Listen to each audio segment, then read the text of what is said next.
পুরুষ মানুষ কাঁদে না, এই কথাটা আমরা কতবার শুনেছি। ছোটবেলা থেকেই বলা হয়, ছেলে হয়ে কাঁদিস কেন, মেয়েদের মতো কান্না করিস না।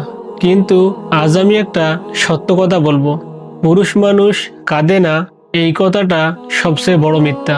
পুরুষ মানুষ কাঁদে, কিন্তু একা কাঁদে, চুপচাপ কাঁদে, দায়িত্বের চাপে কাঁদে।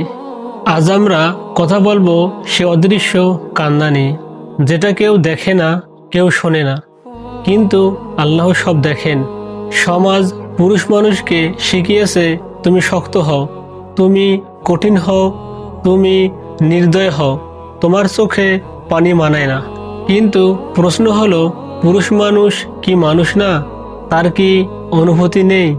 তার কি কষ্ট হয় না? একজন পুরুষ যখন তার পরিবারের একমাত্র উপার্জনকারী, তার মাথায় থাকে মায়ের চিকিৎসা, স্ত্রীর নিরাপত্তা, সন্তানের ভবিষ্যৎ, ভাড়ার টাকা, বাজার খরচ, বাইরে হাসে, ভিতরে ভাঙে। পুরুষের কাঁধে দায়িত্বের ওজন পাহাড়ের মতো। সে রাত জেগে হিসাব করে, এই মাসে কিভাবে চলবে, বাচ্চার স্কুলের টাকা কোন জায়গা থেকে আসবে, ধনের টাকা কিভাবে পরিশোধ করব। সে যখন চুপ থাকে, তার মানে এই না যে তার কিছু হয়নি।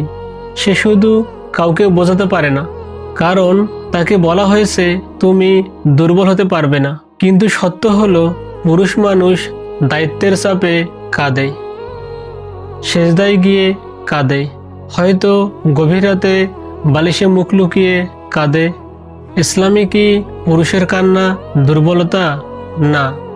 আমাদের প্রিয় নবী হজরত মুহাম্মদ সাল্লাল্লাহু আলাইহি সাল্লাম, তিনিও কাঁদতেন। তিনি আল্লাহর ভয়ে কাঁদতেন, উম্মতের চিন্তায় কাঁদতেন। হাদিসে এসেছে, যে চোখ আল্লাহর ভয়ে কাঁদে, সে চোখ কখনোই জাহান্নামের আগুনে পড়বে না। তাহলে বলুন, কান্না কি দুর্বলতা? না, এটা ঈমানের নিদর্শন। পুরুষের কান্না লজ্জার নয়, অন্যায়ের সামনে চুপ থাকা মানে লজ্জার। আসল শক্তি হলো দায়িত্ব নেওয়া, পরিবারকে আগলে রাখা, কষ্ট লুকিয়ে হলেও হাল না ছাড়া। পুরুষ মানুষ কাঁদে না, এই কথাটা ভুল। সঠিক কথা হলো, পুরুষ মানুষ দায়িত্বের চাপে কাঁদে, কিন্তু ভেঙে পড়ে না। আপনি যদি একজন পুরুষ মানুষ হন, তাহলে মনে রাখুন, এই কান্না দুর্বলতা না, এটা আপনার মানবিকতা।